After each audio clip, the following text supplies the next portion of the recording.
Tuturuan ko kayo kung paano maglagay dito sa ating portable gas stove, no? So, una sa lahat, ito, di ba may uwang? That's dito natin ilalagay yung guwan, yung itong butane. So, ilalagay na natin, guys.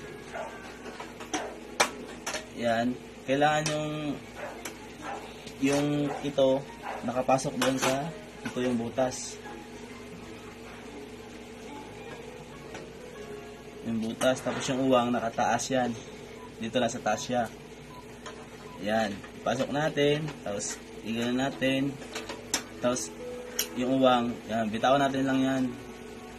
Yan guys, bitawan lang natin yan. So, ito, tapos itakip natin. Yan. Tapos dito yung ating, yan, di ba may nakalagay dyan, unlock and lock. So, ilalak na natin guys, ilalak na natin. Yan, nakalak na guys ha. Tapos, subukan natin kung gagana siya. No? Kung gagana guys, nilagay na natin at nalock na natin guys. O open na natin, no? Open natin guys kung gumagana siya o hindi. Yan. Yun. Gumana siya guys, oh. Wow! So, okay, gumagana siya guys. Papa, gisisi. Patayin muna natin. Patay, papa. Okay na.